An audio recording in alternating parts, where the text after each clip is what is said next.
Welcome back to the third place decider where Vitality have a chance to take the series as they are up 2-1 against Splyce. Vitality once again on the blue side, ready to take the series home. I don't think Splyce is going to let them go down so easy. Well, we should hope so. I'm sure everyone That'd be kind of would boring. love 5 games, but we'll see. We'll see what Splyce can do. Are they going to change things up? They will be forced onto the red side again. We were talking a little bit about changing up their second phase bans a lot to Fisher. Yeah, because I think at the moment, the Ezreal is not the answer for Splyce, because Vitality look very good whenever pushing bot lane. Yeah, it happened game 1, it happened game 3, and the Ezreal, of course, when you then pick a strong support against it, and then an AD carry that just perma push, it's hard for Ezreal to bounce back unless you can all in, unless you can force plays. And that never happened in the last one. So I want to see if Splyce are going to change that. If they potentially early pick an AD carry in the first phase for Kobbe, so he's not forced to see more AD carries being banned away. And do we see Splyce mix it up from this Skarner, Braum every single game? Do we see Kasing go more towards those champions that he's known for, the range supports, more set up to kind of enable his AD carry in the early game? I mean, we're yet to see his Morgana come out. I mean, it's admittable that, I mean, that's not a word, but the point is that Morgana... It counts in Denmark, don't worry. You can tell us anything. In terms of late game team fights, Braum will always offer more value than a Morgana will. She's very much about drafting for lane and going up against this Vitality bot lane. Can you really afford to try and draft for lane, considering how defensive Kobbe and Kasing often play? There's also the option of continue with the same strategy, because last game, it was very even. It was. We walked into, of course, the first Baron team fight, and that's what kind of decided the whole thing. And both teams had some mistakes before that. It got abused, and then suddenly you bounce back a little bit, or team got a little bit further ahead. But I think just this bot lane, where Vitality getting the pushing priority, is just so good for them, because it actually means it's less about snowballing Jiizuké, and more about just allowing Minitroupax to take a turret. The AD carries were even in items throughout the entire game, and as an Ezreal, that's not what you want to see. You want to get that item advantage in the mid game, so you can actually abuse that. Now we head into picks and bans for what very well could be the final game if Vitality have anything to say about it. But Splyce, they're going to need to fire back. Once again on the red side, they used to take it with pride. We'll have to wonder if that's what they wanted this time around. Bans remain consistent. Swain should follow.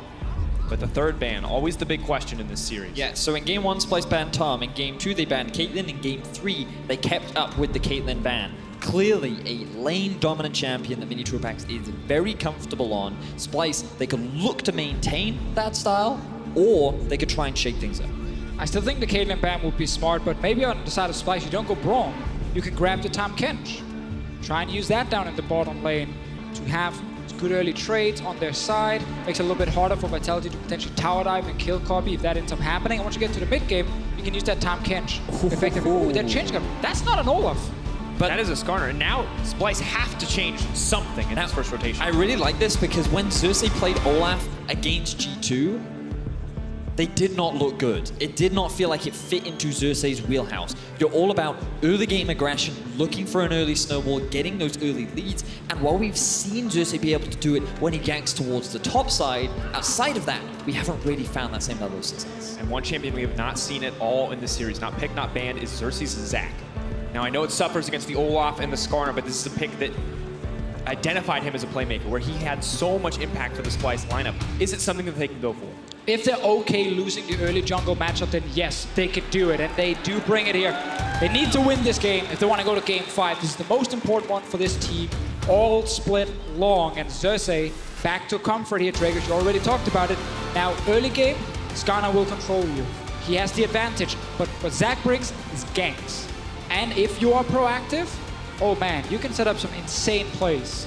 Let's see if Xerxe can beat that playmaker. Big shift Everything from Vitality. Wow, okay, so we typically saw Jiizuké on things like Ryze and Zoe during the regular season. Things that you can have an early game lane dominant setup with, things you can look to make plays with. This is much more towards scaling. This is when Team Vitality have fallen behind in the early game, and it feels like they're almost saying we're willing to match Splyce in terms of scaling. They're an Ornn and a Braum away from just taking Splyce's draft and saying, anything you can do, we can do better. They were so impressed apparently with the Azir Ezreal from last game. They're like, let's take it, we need it. But this is gonna change a lot for Vitality. As you highlighted before when they played scaling with the Azir, it's not been the same team. They've actually fallen behind a lot in these games and been really unable to get back in some of them. So this is a very different draft in this game. Of course, they do have the chance of a potential game 5 and then change it once again, but it's surprising to see them move away from things that actually worked to now something completely different. Now the question is, will Splyce look to ban away Braum or Tahm Kench? Because then, if you're Splyce, you can just look to take the other one, and then you force Vitality into this awkward situation where there's no real optimal support pick going up against them. I think the option's going to be... I really like the Zoe pick from Nisqy. I think it's one of the great answers to Azir, and why some teams don't want to blind pick Azir anymore if there's still a chance of the enemy mid laner locking in Zoe. But Vitality, they don't care. They were fine playing against it. Vitality really want to ban away Peter Dunn. Yeah, why did It's it ban not Peter really Dunn? available. Oh, the referee as well. Try and take him off that coach. He has been pretty strong in the drafts. But you can't ban him, he's a coach, so instead Splyce will ban Tristana. Move on to their second ban, So they're taking away... or rather Vitality will ban Tristana. So GP just got banned by Splyce as their second ban. So they leave both Tahm Kench and Braum open Interesting. for the second phase here. The GP being taken away, of course, kind of showing us, you know, they don't want to deal with GP against the tank top lane. And Cabochard, in the past, used to play it a lot. And on the side of Vitality, they take away the Braum, the only champion so far that Kasing has played in this series. They take away the Skarner. It looks like they're saying, we have a point advantage. Show us more, Splyce. What else can you actually bring to the table? Will this be AD carry and save last pick for Kasing, which is the classic Splyce strategy from the regular season? They also realized there's a high chance Vitality will play heavily to bot side, which is another reason for banning GP, because what he offers is not insane early game damage, it's a global ulti that also swings the bot lane in favor of Vitality. I'm feeling a Janna, Deficio. I feel like that's what Splyce are currently looking at. Vitality, you would expect them to go for something like the Tahm Kench right now. Very safe, very much in the wheelhouse of Jactroll. You talked a little bit about the draft mirroring what Splyce did. They banned Braum. They can't take Braum. They can't so they do can't it. 100% copy 4 it. out of 5 Vitality looking to try and outpace Splyce and say, you know what? We can I mean, do to be what we did fair, better. if you want to win a third place match in style, taking the enemy's team composition and using it to beat them is a pretty impressive feat. Vitality, though, mixing it up with the Karma as the final pick. It looks like despite not getting the priority pick on the bottom side, they're quite happy with this. They just know that Splyce is not going to go for Tahm Kench. They're so confident. They're thinking, Splyce want the range support. We do not want to give them that guaranteed pushing and winning lane. Or if it's Tahm Kench, Vitality saying we can continue to push the bot lane and try and take down the turret. But I think it's a little bit harder against the Sivir wave clear. And Splyce will have some playmaking potential with Tahm Kench, but instead it's a classic Kasing. Save it for last pick, and he then gets what he considers a good matchup for the bottom lane to try and actually see if Splyce can win it. Kasing finally off the tankier picks onto a range support again. Who's actually going to come out on top and bottom lane? One of the few matches where it feels like it's contested from the start in terms of push priority. Game 1 and Game 3, the way Vitality played around the bot lane, they got ahead. They got kills around the bottom side. They got early turrets. Will be a lot harder in this game. There's a lot less roaming potential from Jiizuké in mid. No Taliyah pick. It is the Azir. So this is a complete change for a team who's won 2 out of 3 games already in this series. Faith, though, remains in the Royal Arena. Kobbe, the crowd chants, ready to see if he can show up and carry this team. They've definitely given him the power to do so on this Sivir pick. Man, these comps are so exciting as well. Splyce drafting very much towards team fighting. They do have a bit of, I mean, when you look at this bottom, then you're kind of expecting the Sivir to have that push. But when you go up against the Karma as well, I'm really interested to see how the lane will play out. Will Vitality look to just constantly go aggressive, look for these trades, try and use that tendency of we want to win this lane to find that push? Because that's the lane they can play around. Like Zoe does well against the Azir. We have seen the Sion push against the Ornn every time we've seen this matchup today. Yep. So Splyce will be more than happy with the solo laners. Bot lane is where we're gonna get a lot of focus in terms of early push and see if one team can get the advantage.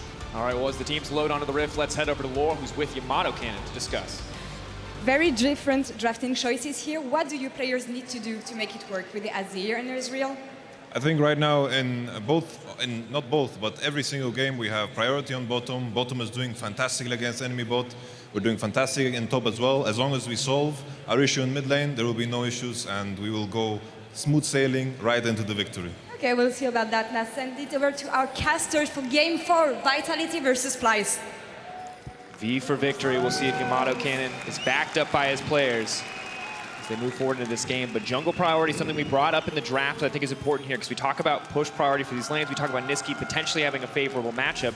But what does Gilius having the Skarner over the Zac mean for this early game? Well, we know that if Gilius are looking for early plays, his damage is way higher, especially 1v1 if he finds the Zac. It does require him to have some pushing lanes so he can actually invade. But if you look at their Azir pick as well from Jiizuké, Yamada kind of just said, we need to solve a problem here. And that's probably because Jiizuké was lacking some sort of mobility in the lane and Xerxe was always around him. They didn't really like that. So they put him on this Azir, which of course is safe wave clear and a lot of ways to play more defensive. But it's an interesting change. He's going up against Nisqy's Zoe as well, who did have a really good game one. 5-0-1 was his score, or 5-1-1 rather was his scoreline. We can see a bit of a sneaky play from Minitroupax and Jactroll down on the bottom lane. They did push up into the brush on Splyce's side of the lane, and they will be able to get the first push on this 2 versus 2. And they love to do this. Karma level 1, Ezreal level 1, fantastic. Ton of extra damage coming in for you. Of course, Karma cheating a little bit by effectively starting with the ulti to use on the very first hit, and Splyce will instantly realize it's hard to actually trade back against this combo from Vitality, and they like to do this. Solo start jungler, they sit bot lane already. And no spell shield to mitigate the damage for now, so Minitroupax and Jactroll kind of as expected, once again, taking bot lane priority here, setting themselves up to do so.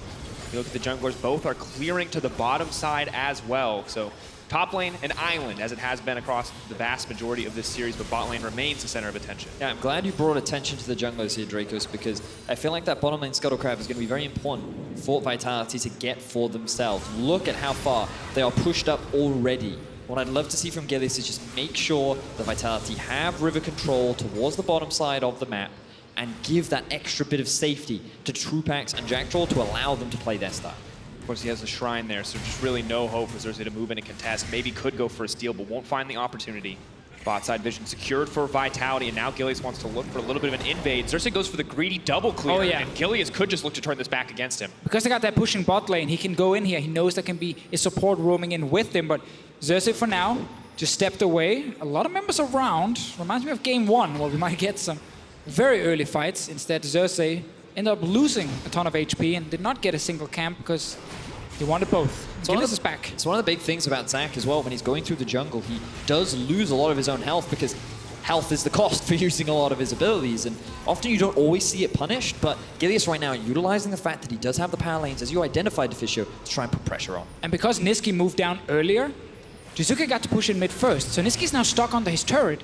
Can't really assist his jungler, and this is why we talk about the risk of Zac and the weaker early game. Skarner invading him, Vitality putting all the focus on getting push in the bottom lane, level 1, level 2, so Gilius can do exactly this. And Xerxe, he's gonna regret trying to do both camps at once potentially, or he just realizes, you know what, there's nothing I can do. And look, you can see 8-1 record, 7.5 KDA with the Zac for Xerxe during the spring split. This is a big comfort pick for this guy. And we saw it permanently banned in his series against G2. No one wanted to let him have this.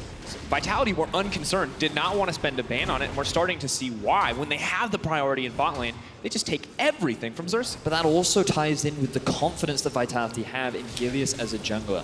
We know that he likes to be aggressive. He likes to assert himself into the enemy half of the jungle. He's done it every single time he's got his hands on Olaf, and he's doing it again here because he knows he has the winning match. It's just perfect use of that early pressure on bottom side.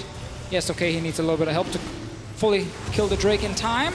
Will go down now, and Vitality, good start from them. Xerxe will get his Raptor camp, potentially try and invade against Gilius, thinking that Gilius will go back to base and try and return the favor a little bit. We talked about one change, it was the Zac. Kasing, the other big change, now onto a range support. A lot more of comfort picks coming in for him as a player. We've seen him much, much more successful. He has no champion pool. You know, and it's interesting that you bring up the bottom lane as well, Dracos, because remember when Minitroupax got his hands on the Sivir and we saw Ezreal being pushed under tower and he really struggled, whereas this time around it's so different, and it's all because of the difference in supports. Vitality recognized that, listen, if we go for a Karma now, Kasing will either pick a range support, which will still give us the push, or he'll go Tahm Kench, guaranteed the push. And if they just recognize that in the draft, they know that Splyce have this tendency to try and give Kasing the counter pick. They were ahead of the curve, and now they're the ones controlling this bottom half. And also just because they start their level 1, they don't help the jungler. That's very they true. sit there and abuse the strong early game from the duo they have to further get control in this lane. And then they tie it up with Gilius coming on down to bottom side and invading Xerxe. So it's a good start from Vitality. Not a giant gold lead just yet, but we're still so early that having a giant CS lead on your AD carry is all you want. Of course, you have to remember, you see this 10 wins, 3 losses on the range supports, tanks 3-8. This is before the series, of course, so it's not factoring in the recent Braum performances. Definitely more favored on these range supports. However, this time, it's starting to turn against him. Yeah, we just really wanted to highlight the difference in preferences and playstyles for the support for Splyce. So far this game, he certainly has been striking. Now a thing to look for is when can Kobbe go back to base and get a BF sword? That's kind of the big thing for him. Officio, never. He's never allowed. I mean, at the moment he's not. Already 65 to 44. Yeah, typically you try and call down your jungler to bottom side so you can actually push out the lane, and then he can go back and get a fine recall without losing too much. But in this case, it's Gilius controlling bottom side here. It's Vitality deciding when to go back, and if you can go back as Ezreal for Tier and Sheen, ooh, you're very happy. Yep. Very happy indeed. I think it's important to remind people exactly what's on the line here, because with their backs against the wall, Splyce go back to comfort. They get the scaling pick for Kobbe. They're happy to play around the bottom side. Kasing gets a comfort pick as well. Xerxe gets the Zac. But if it's now getting turned against them, that is a grim state to be in. And both these teams playing for that spot at Rift Rivals in summer of later this year, going up against North America. You heard Yamano at the beginning of the show talk about how that international experience is so valuable. 3 rookies are competing to be a top 3 team in Europe, along with the veterans of Gilius and Cabo. And with the confidence that Gilius had coming into the split, he certainly has been able to back up a lot of his words. So Vitality want to try and end their first season on a high. But of course, on the road to do so now, Splyce are going to be in a bit of a tough spot as we look back at the bottom lane. We look at the itemization coming in as predicted. There's his BF Officio. He finally BF sword finally coming in, but sadly at the same time as that tier plus the Sheen. Yeah, Kobbe could not decide when to go back to base, so that suddenly Minitroupax could not complete those 2 items at the same time. And Kobbe's gonna be happy that he didn't lose more HP on his turret, because obviously Minitroupax has been keeping the wave here, waiting for Jactroll to return. And now there's level 6 on the Ezreal, level 6 on the Sivir. Advantage still over towards Vitality, but a bit easier for Kobbe to wave clear now, which is gonna be important in trying to just keep this turret alive.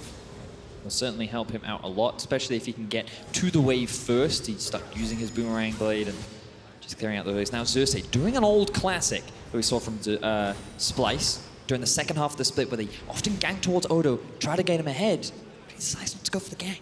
And despite being delayed a bit early game, didn't actually hurt him. He's level 6 before Gilius. Gilius, of course, spent his time on securing bot side vision, getting the Infernal Drake for his team, which is Xerxe spend on then counter-junkling Gilius and actually get back in the game experience-wise. So this Zac has not been shut down that hard in the early game. It's just actually his bot lane kind of suffering a little bit because he can't help them. Yeah, having to lend Kasing a little bit to secure the bottom side, or at least attempt to. Did cost a bit, but it is good to see that Xerxe has not fallen too far behind. As you mentioned, this is a big pick for him. Really needs it to work if the team wants to find a win here and take us to a game 5. But Gilius keeping up the pressure, still willing to invade, still willing to force things out. And again, control wards in the river, something that Vitality have done a great job of doing throughout this series. Also, Jiizuké getting push in the middle lane after the nerfs to Zoe. The wave clear was hit, and Jiizuké just taking advantage of that fact right now. Moving in now, once again, with Gilius, they want to take this blue. Mid lane priority, the Predator icon giving away intent here. Oh, it feels so bad to be the jungler of Splyce. Every time you try and do something on the bottom side, the enemy team invades. And your team can't really help you. Nisqy stuck in mid again. Xerxe just have to give up the blue buff, goes over to Jiizuké, and as we see as well, like when we've seen the Zoe versus Azir, we've seen the enemy jungler be around a lot, set up the plays with Zoe landing the sleep first and then getting free trades. Not happening in this case here because Xerxe is just kept under control for now. Things already looking a little bit grim in this early game. The tanks trade even on the top side. Nisqy may look to make a difference here, though. Ulti does come in from Odoamne. Not a ton of mana left for him, though, so can't keep the play going. Nisqy has to walk away. Splyce really needed that one to work out and just not going to get anything. And now he's missing mid. That's going to be a push from Jiizuké into a potential play. And look at the CS differences already, both bottom and mid lane, so heavily in favor of Vitality. And as you said, now with all this pressure set up to make a play on bottom side, for now it's just the Gromp, but they could look to play something aggressive here. Here comes Azir. Xerxe just wants to help with the wave clear as Cabo wants to look for the outplay.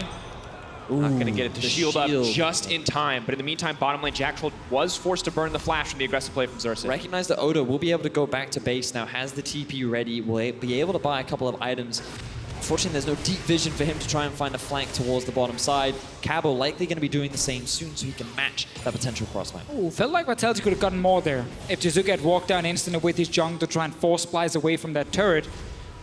But instead, they ended up just getting a flash blown on their support. Jactroll was very quick, feeling pretty scared. And that can actually hurt him now if he wants to continue pushing to the enemy turret. The fact that Xerxe could jump over the wall and just kill him without this flash. There's a small way in for Splyce's bot lane if the jungler is around. For now, it's just not looking great with that CS difference. Yeah, for now, the Inferno and about 1k gold lead in the favor of Vitality. Exactly what they like from the early game. They're going to force out the lane swap here. No longer looking to sit in that lane against Minitroupax. And of course, Vitality not aware of it, so Splyce will have priority here on this swap. I mean, it makes sense, right? You're expecting to lose that tower rather than just immediately losing it. You may as well generate pressure by creating a numbers advantage up top side and then create this trade of towers. Also with Drake being alive, they're expecting Gilius to be bottom lane. This actually means Splyce could start the Rift Herald while also going for this early turret and try and get 2 objectives, while of course losing the first turret gold on their side. But they're so far behind at the moment that they just want to try and get this turret down, make sure they get some gold for themselves, and Xerxe can then go Rift Herald, as we just mentioned. And this could be a good trade for Splyce if they get the Rift Herald, but I think Vitality with the first turret gold, also getting another Drake, are going to be fine with this. Yeah, I feel like this is a best case scenario for Splyce given the situation you're put in. Oh, but Kobbe's there Oh, to clear good, the wave clear. Uses the ulti. They're not going to be able to break the tower quite yet, so Xerxe in the meantime going to try to take the Rift Herald, but they're ready to contest. Potentially Jiizuké could move over and look to stop this. Yeah, if he moves over there to try and be annoying, Xerxe might be forced to jump out, but he's playing it safe knowing he's going to be alone doing it. So we get the bot lane turret plus Drake for Vitality. Splyce knew they would lose the first turret, and they still get double objective. So in a losing situation, this is not a bad trade.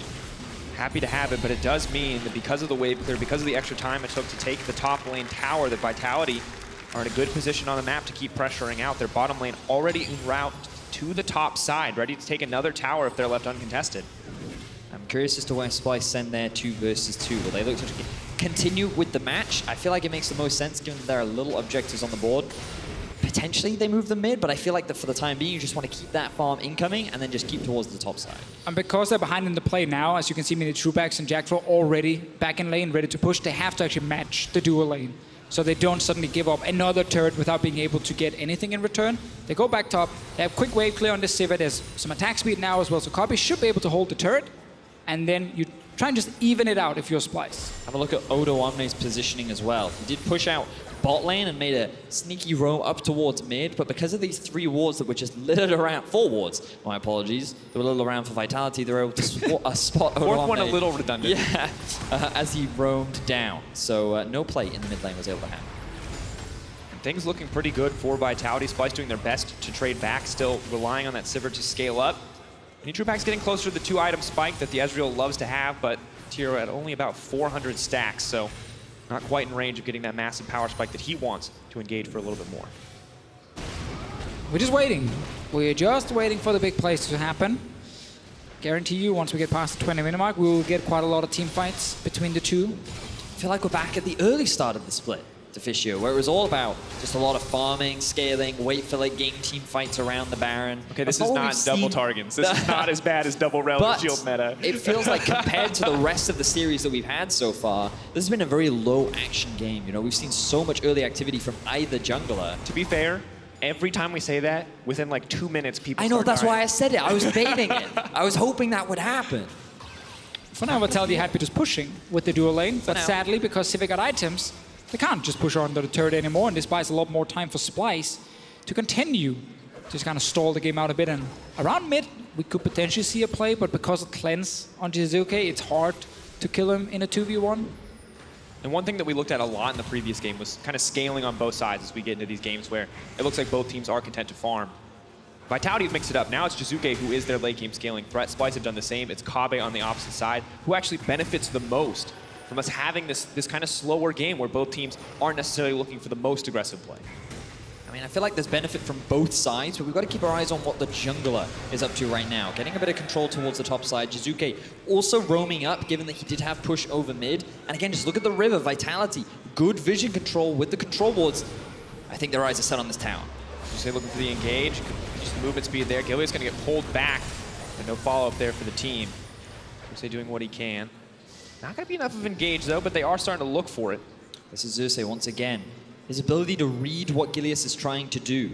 Often a blessing and a curse, given that he often tries to mitigate a lot of the plays that Gilius tries to make, but then fails to be proactive himself, just like we saw in Game 3. Most classic Splyce stalling strategy is Xerxe just launching himself towards the enemy minion wave when it hits the turret. He will do it over and over and over just to force the enemy away. But in terms of, your question before, Drakus, who does it benefit the most? Like, if you look at the entire split, the fact that Splyce have a late game carry that is Kobbe, that's been a way they've won a lot of games earlier, where Jiizuké's Azir, while it's been fine, it's been hard for him to solo carry his team in the late game. I still think Vitality showed last game they can easily beat Splyce in team fights, and it's just going to come down to the individual play between the two big carries and the setup. Of course, a very different game too in terms of who has the damage pressure. A lot more pressure on Kobbe, a lot less pressure on Nisqy to be the big source of damage output, but does need to look for those picks. Him and Xerxe need to get these fights started on their terms. Look, 4 members grouped up from Vitality in the middle lane. Given that Splyce just used the Rift Herald top,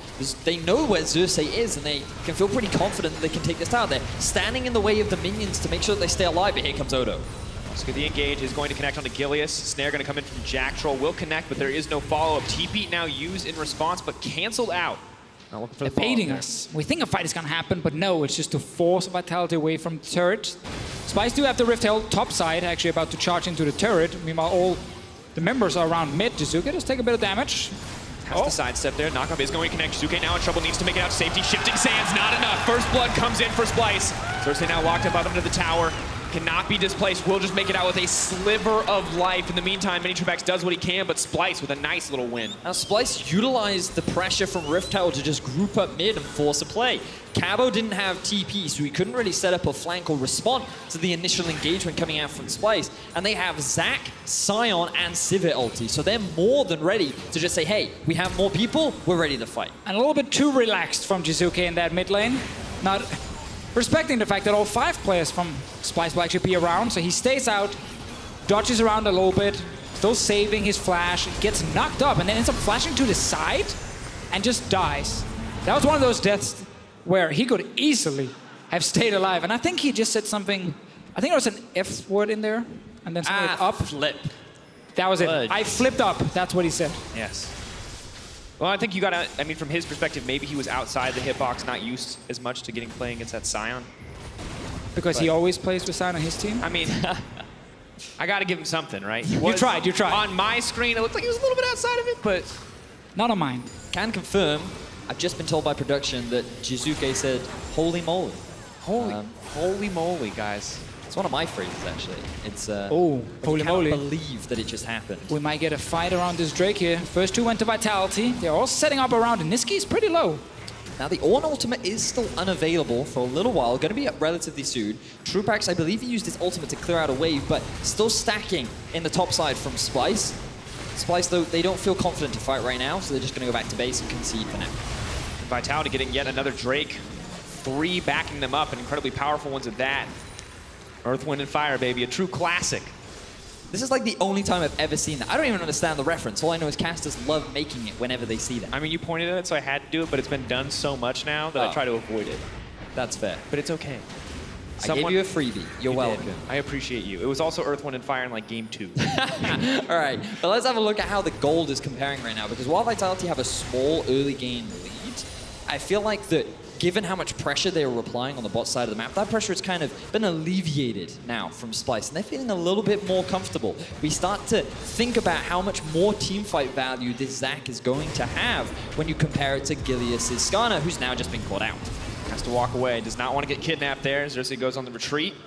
Used to be able to threaten the Zac to duel, to shut him down, but Zac's starting to get tankier, getting a lot harder for Gilius to really threaten the tanky Zac. So we've not seen Xerxe being shot down. Big thing for Splyce. He now forced another summoner against Gilius. That's a lot of playmaking potential being removed. Odoamne gets a bit of damage on bottom side. Meanwhile, the rest of Splyce still around mid. So we have this close game. Game 4 between them. Gilius now waiting, and then no flash. He's going to go forward. Minitroupax throws down a bit of damage. Xerxe actually taking a lot there. Very low mid lane tower. Jiizuké willing to body block here.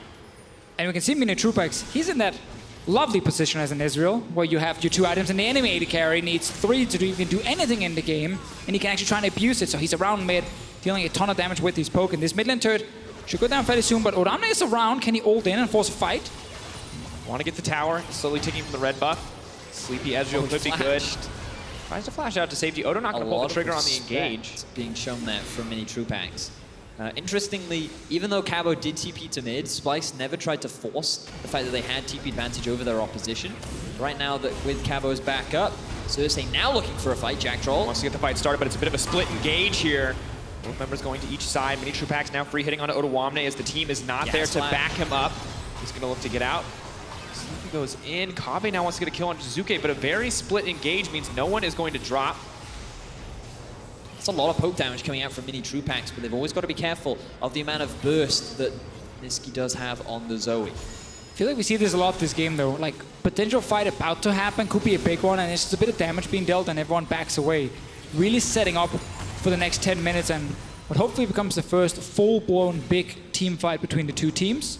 Baron is alive, can be played around soon. Vitality, Dragon lead, small gold lead on their side, and mainly just Minitroupax being very far ahead in terms of his actual damage output we've seen so far in the game. But Kobbe just completed his shift, therefore he can try and match some of it. One of the biggest struggles we've seen when it comes to Ezreal being played in Europe is utilizing the 2-item spike to the fullest. Talk about once Sivir hits that 3-item spike, she's going to be able to match and even out-damage the Ezreal. So a bit of a window here that Vitality need to capitalize on. Should be very close to his Blade of the Ranking as well, with the Cutlass already completed. I feel like with the composition that they have, Vitality more than happy to set up these kind of pressure points around the Baron area. They have the Ornn. Remember how valuable he can be in these choke points, but it's really important that you get this deep vision too because of the avenues that Zac can take to start these fights. We've talked so much about how Xerxe as an individual is the big catalyst for starting the fights for Splyce. When you get to play the Zac and when you can come out from almost anywhere, it's really important that Vitality have this kind of deep vision control. Now we can see tension starts to build here. Splyce know their backs are against the wall. They've been able to get small advantage in terms of that single kill, but otherwise they've been a bit behind across this entire game thus far. There we go. Tower will finally go down. Now a 2K gold lead in favor of Vitality on top of the 3 Drakes. Both teams seemingly content to continue scaling, but Vitality making sure that they make the most of their advantages as Minitroupax continues to play front line. Kobbe maybe looking for the engage here. Kasing gonna leap out, but forced to use the ultimate on himself. They're trying, once again, they're trying to get the fight here. Favor of Vitality, but everyone just backs away, and now it's some return damage. Minitroupax forced to jump away, took the big hit to his face. And when you think about who that trade went in favor of, you'd argue that Splyce did, because Minitroupax has now been forced back. One of the big damage dealers available for Vitality is no longer available, so Splyce get priority over mid. They also can clear out some of the vision throughout the river. And they're the ones in control of the Baron for now. And then, yeah, you get some of these wards down, you buy a bit more time by pushing the lanes, but I think Vitality can return, replace the same wards, start baiting around the Baron if they want to, and abuse Minitroupax and his advantage. Next Drake coming up is an Infernal as well. Could be yet another catalyst for a fight. We've seen this in games prior where that dragon is the big objective, gets contested, and can often be where blood gets spilled in the immediate follow-up there, and sometimes the prize for going for those big, aggressive team fights. And we see it, Sivir still a little bit far away from the 3-item spike. Nisqy working towards the death cap. Seems like maybe there's an opportunity for Splyce to find a pick to get things going in their favor, but they're playing very, very safe at this point in the game. I was a little baffled there, looking at Jiizuké's build path. I'm like, I can't remember what Fiendish Codex and a Blasting one builds into. And then, of course, the Banshee's there. It makes a lot of sense. You're not supposed to admit that. Yeah. You just don't talk about it until it's completed. It's important to recognize your mistakes. Now I have learned, along with the audience. But they already knew. Don't bring the audience in here with you. Don't blame this on them. This is really good though. Troupax gets the top lane turret. Still has 15 seconds to walk bot lane and fight for the Drake. And Kobbe's item build is so expensive with IH and Essence Reaver, so it's going to be a while before he gets it. And that means Vitality should be able to secure a 4th Drake for themselves. And that's going to be big in terms of the scaling, because we know it's going to end up in some of these big late game fights. The double Infernal there will be huge for them. And I don't know, Splyce might stay around and try and fight it, but their AD carries is a lot weaker. Have to be careful. You give Azir... He's sleeping in the wall. Interesting. Doesn't make it out. Poke continues to come in. Here we go. This could be Drowsy Karma going to be a little bit awkward. Jiizuké there to body block. Not quite what he wants, but using soldiers to cut off the choke point. Kobbe steps forward, takes a lot. Xerxe gets the dragon in the meantime. Finally, Splyce getting something for themselves. Still behind in gold, but Xerxe proving he can still outsmite Okay, now on the front lines. He's Look at ready. him go. He's gonna flash out to safety. Now they're gonna look for the follow-up, but Xerxe's in the back line, suppressed before he can get anything else out. Meanwhile, Splyce is starting to clean up the fight. Minitroupax on the retreat. Odoamne perfectly on the front line. They can't step into the sleepy trouble bubble. Everything is falling apart for Vitality. Splyce finding a fight to start things off. It is just Kobbe and Minitroupax versus the world. But Nisqy is running down, looking for one more kill to bring it in. Slowly they're backing off. Kobbe running for his life, but a massive fight for Splyce. And it all started off with Jiizuké making such a big misplay. Nisqy punishes him so effectively. And off the back of this fight, Splyce have their eyes set on the Baron. Yeah, they've been stalling and stalling and stalling. It looked like they were going to lose another Drake, but Xerxe flies in, steals it from Gilius. Now they win the fight. They go for the Baron here. Minitroupax, not a lot of mana on him. He might have just go back to base, and what an early swing in favor of Splyce. 3K and dropping. Look like the Baron will be secured on the side of Splyce. Massive turn in their favor. Getting ever closer to that late game fight. So let's have a look. Jiizuké here, he goes over the wall, trying to take down the support. And Nisqy's like, okay, I will take free fried chicken, and picks himself up an easy kill onto Jiizuké. He gets himself a double kill. The bubble there to zone Minitroupax and the rest of his squad away, trap them in that choke point, and secure what was a very clean fight. And Kobbe just went back and fully bought an Infinity Edge.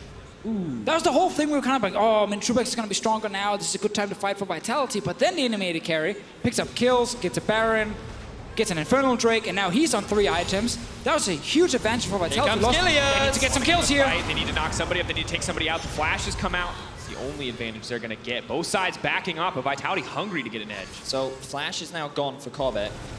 Gilius, he did use the Predator, I believe. The Righteous Glory is unavailable as well. And Cabo's ultimate is on cooldown, rather. Bit of damage. Look at Xerxe, he's coming in. Once the fight started, we'll take right back into the middle of the team. Kobbe, is he going to be able to make it out? Looks like he will just get cut down, and Vitality in no position to respond. Jiizuké is not there. This is regular season Splyce. Fall behind, stall the game, look for one big fight, look for one big engage from Xerxe, and then you're right back into it. He finds another counter engage here onto Vitality, and Kobbe, he just wants to get a QSS at this point because he knows the only way he dies is if Gilius ult onto him, and he can probably get it next time, especially with the extra gold. Jiizuké is around top side. Will he do something here? No, Instant is walking in. Turret will go down. Doing what he can to clear it out. Meanwhile, Nisqy's on the bottom side pushing in, using his Baron buff to keep the split pressure up. Things looking a little bit grim now for Vitality. Such an even game for so long. Suddenly turning against them. A single play, a single bad fight, giving Splyce the edge. You know, we talked a lot about how at the beginning of this game, Vitality effectively picked Splyce's comp. They went more towards the mid and late game. They didn't rely on getting an early game lead, and we talked about how during the regular season, this was not how Vitality found wins. And so far, in this game, they weren't able to find any early advantages. It came down to one mid-game fight. They ended up falling behind, and Splyce, now they're in their element. I like what they tried to do with the bot lane at least. Take the Ezreal, try and win it super hard, get Minitroupax to get really far ahead of Kobbe. But then if you lose that fight at the Drake, which is the entire thing you've been building towards, it all falls apart. Exactly, and we saw such good use of the bot lane priority. Gilius was shutting down Xerxe, but it didn't matter. They were winning bottom lane, but it didn't matter. This is the thing. They got the lead, and they just could not keep the ball rolling on the side of Vitality, and suddenly, we're in a Splyce favored game. And I kind of have to bring attention to Jiizuké because he's been kind of the up and down player. He's either making the hero play or he's the one getting caught out. And that fight, he goes for the support. He makes the biz misplay. Let's see if Vitality can get the engage. Sing wants to get out fast enough to dodge out. Gilius just continues to run forward. Xerxe, though, ready for the counter engage. But so far, what have Splyce been able to get off the back of this Baron? I believe they took one tier 1 in the mid lane, and Nisqy took the tier 2 down in the bot. So they were able to get a couple of advantages, but they haven't actually gained much ground onto Vitality. Vitality are just forcing these fights to try and delay the Baron as much as possible. Of course, next Dragon a Cloud as well, so maybe not ideal for the time period in which Splyce feel very confident about their control over the map. But you got more time to get QSS on your AD carry. Yep. You got more time for your jungler to outscale the enemy jungler in the next few fights. And I also think Lulu, with the way she buffs up her AD carry to basically run that insanely fast that it feels like Kobbe can do whatever he wants. Like, it's so powerful in the late game. So Splyce will be happy just getting the Baron in the first place and not having to concede the first one, despite not getting an inhib or something with it. And it's very reminiscent of when Kasing would bust out the Zillion. Use that movement speed so the Kobbe is just untouchable in fights. It's a very similar strength that the Lulu will provide.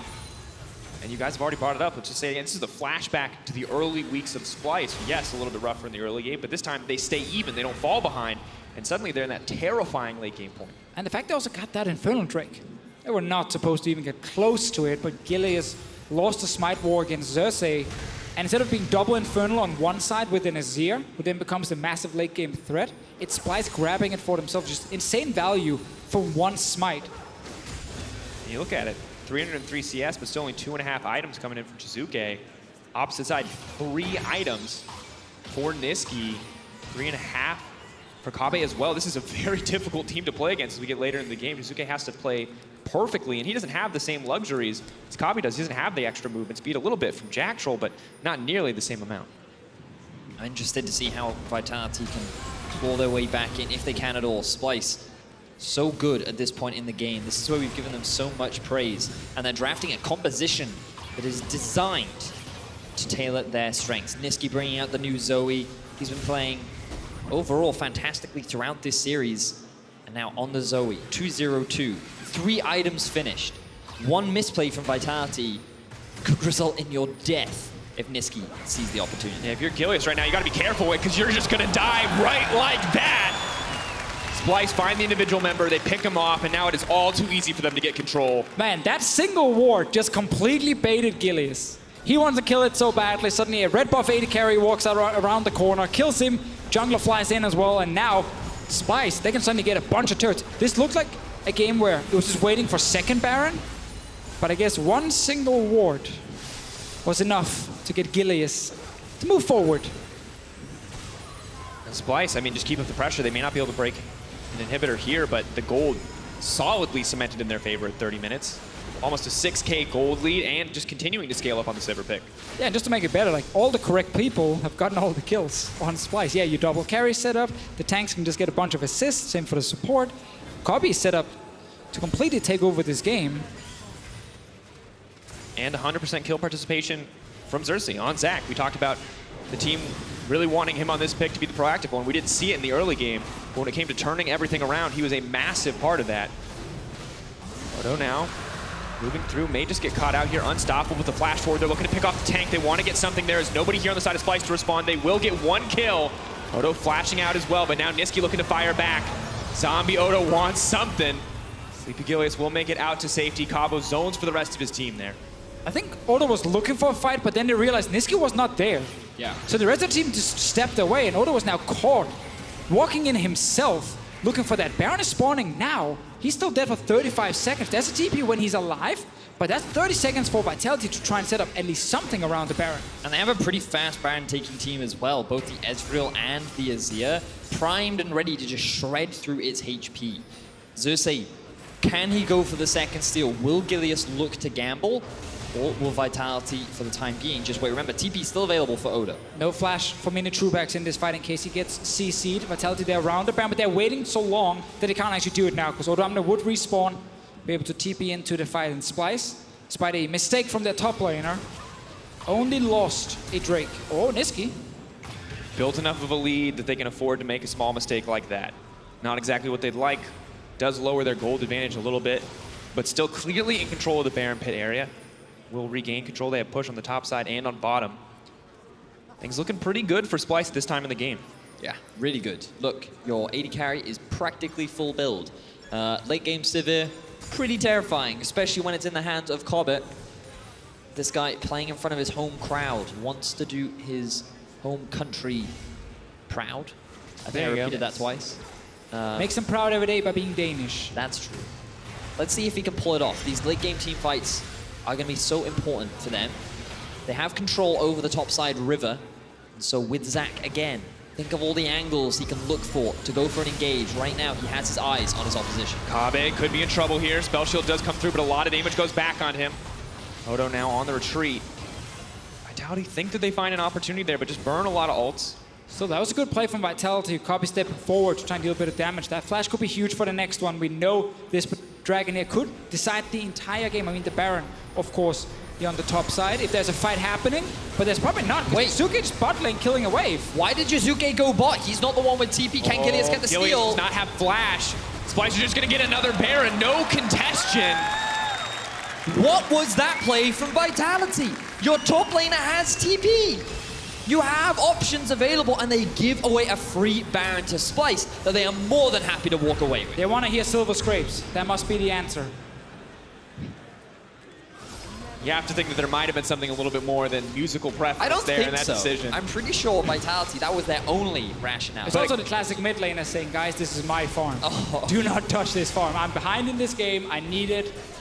But again, we were talking a little bit about eyes on Jiizuké and how he's made amazing plays, but he's also made detrimental plays to his team. This was another one this game which could really hurt him and could very well have cost the game for Vitality. That kind of moment, though, is often like a team call or someone not communicating. If Jiizuké is saying, I'm going bot lane, someone should be yelling, no, you should not. We need to contest this Baron. We just forced flash from the enemy AD carry. This is a good moment for us to try and get back in this game. But he walks down there, and now Splyce moving down towards the mid lane. They have quite a lot of lanes to push in first before they can do anything. Bot lane is pushing actually against them right now, so they only have top. Now what Vitality did last time Splyce got the Baron was force a bunch of engages to try and just delay the buff out. Splyce were able to get a couple of objectives, but they couldn't really break into the base. There's only the inhibitor turrets now standing in Splyce's way. They've already started building up a wave in top and mids, and they're looking to push things in. It's so hard for Gilius, though, to actually force anything. He's level 14. He's so squishy when he steps forward. He's trying a little bit. That's one hit in his face. And Xerxe, of course, waiting over the wall. If he had stepped any further, there would have been a Zac in the middle of the Vitality lineup. Kobbe, though, still struggling a little bit to get in and hit these towers, still very limited in his range. And the bot wave just continues to build in the favor of Vitality, so that will relieve at least a little bit of the pressure, stall out some of the Baron buff here. Yeah, a lot of it, actually, because Splyce are completely resetting the map. We've seen them with Zac dive over the wall and appear behind the inhib turret to force the enemy team away and then kill that turret. Not doing it this time around, playing it extremely safe, realizing they have to go back to the bottom lane and catch that wave, and now trying to set it up again. But Elder Drake is spawning in about a minute's time. Cannot afford to lose that. If Vitality gets it with 4 Drakes on their side, and they can get that fight right after, that's a way to just win the game straight up. Ever important win conditions, big objectives, kind of everything for both of these teams. Without a pick, without some kind of favored fight, they cannot really break a base. Need a Baron or an Elder Dragon to back them up. Splyce, though, doing what they can with the last 50 seconds of this Baron buff. However, waves just are not in a great position. Make it one more push on that mid lane tower or on the bottom side, but Vitality moving in. Have to be careful here. The vision in the mid lane once again. Big for Splyce, may look for the engage. They're baiting a little bit. They're hoping it comes. Minitroupax. Oh, Minitroupax! He's gonna get the knock-up. Now has to try to make it out. He's not gonna get the chance. Kobbe on a rampage! Running through, just a single kill picked up, but there is the follow-up damage. NCC Nisqy speeding his way through the Vitality lineup. One member down. Splyce are gonna look to blow up in the space. Who'd have thought that Splyce just sitting in a brush, waiting for Vitality to face check would be enough to break into their base. Splyce looking to take us to game 5, looking to claim vengeance over Vitality. Nisqy trying to make his way out, but Xerxe goes right back in. Beautiful chain CC. The follow-up is there. Splyce wanna hear it. Silver scrapes, baby, they say. We will turn this one back. We will try to bring it home. They are going to bring us here to a game 5 in the 3rd place match. Zac from Xerxe. Rough start, got invaded on. We're like, oh, okay, this is the problem. But didn't really get fully shut down. He got back into this game. He had some really good setups around some of these mid lane fights with good counter ganks, and of course Kobbe picking up all the early kills. Yep, I mean, we just kind of see the difference when you put Vitality in this situation where they need to play these mid to late game kind of comps. They just failed to. Yes. Like, the Dragon was perfect for them. They had everything that they could want, yet they failed to execute when it matters most. It's not a new thing that Vitality's late game is not their strength. It's early game, it's proactive, pushing, roaming comps, but they literally took Splyce's draft from game 3 and said, you guys failed to play this. We will show you how to play this. And in terms of their carry duo, in terms of mid and AD carry, they swapped the role. They said, Jiizuké, you have to chill in the early game. Minitroupax, it's on you to play aggressive. After the entire series had shown us that when Jiizuké is the one who gets to set the priority and Minitroupax is the one who gets to scale, things just look good for the team as a whole. But I feel like I would challenge that a little bit because I feel like the Minitroupax has been like pre-lane dominant in every single game. And for Jiizuké, he's just an individual that just seems to have these severe up and down performances where He wanted to make a play, and it was the wrong time and to do it. it was just the wrong time. Like Jiizuké, you know, you think about in game 3 where he had that amazing 3-man Talia knockback, and then you compare it to his Azir where he's like, oh no, you just dived into 3 people. And the big difference there is that play was facilitated by the team. You had the Sion, he was coming in second. Everyone else had the setup. He was there to make sure that the fight turned in their favor. This game, he was all on his own, man. It's just crazy to think back to that Dragon setup that effectively got Splyce ahead in this game, where it was Minitroupax being strong, they were ready, they even started the Drake, Xerxe flies in, steals it, and with an AD carry just sitting on 2 items at that point, they still win the fight, not because of it, but because of some great plays from the rest of the team. Everything falls apart for Vitality. They lose the Baron as well. That was the biggest swing in favor of Splyce they could have hoped for in this game. And I do feel like a lot of respect has to be shown to Splyce. The amount of times that they disengaged from a lot of the engagement Vitality tried to force as well, especially around mid. Like, they would often just trade ultimates, not be afraid to sacrifice those flashes just to make sure that Vitality did not find the fights that they tried so hard to create. I think the first pick, Olaf, might return for Gilius. That's what I feel. They tried to steal away a bunch of picks. But Splyce now has choice of side. They may look to pick blue side first, They could. lose the Swain ban, and then they can ban Olaf on their blue side. A lot of options, a lot of variants available for whatever these guys want to do going into game 5. Vitality had match points. Splyce kind of took it away from them, matched it up, tied it out. A single game left between both of these lineups. The pressure has to be building for both of these squads. Vitality were hoping for the 3-1, a confident closeout. And Splyce now looking to bring it back. Remember that a place at Rift Rivals is what's on the line for these two teams. They want to be in next summer split, going over to North America, competing against the North American teams alongside G2 and Fnatic, getting that international experience. And for both teams, it would be extremely valuable, especially when you think of the veterans that are on the side of Splyce. I mean, the points as well. Going to Points Worlds as well, yeah. always end up being important. People ignore them in the spring split, and then when we actually tally it up towards the end of summer split, and we're like, oh, this team has the most or second most points, so they get to go. It's typically from the spring split. Yeah, normally is the case. Well, Splyce and Vitality have given us a perfect start to the weekend as we gear up for Game 5 in this thrilling series. The decider is just minutes away. Do not miss it. We're doing fantastic in top as well. As long as we solve our issue in mid lane, there will be no issues, and we will go smooth sailing right into the victory. V for victory. We'll see if Yamato Cannon is backed up by his players. Has the sidestep there. Knockup is going to connect. Jiizuké now in trouble, needs to make it out to safety. Shifting sands, not enough. First blood comes in for Splyce. Ollie, Molly. But Xerxe is in the back line, suppressed before he can get anything else out. Meanwhile, Splyce is starting to clean up the fight. Minitroupax on the retreat. Odoamne perfectly on the front line. They can't step into the sleeping trouble bubble. Everything is falling apart for Vitality. The follow-up is there. Splyce want to hear it. Silver scrapes, baby, they say. We will turn this one back. We will try to bring it home. They are going to bring us here to a Game 5 in the third place match.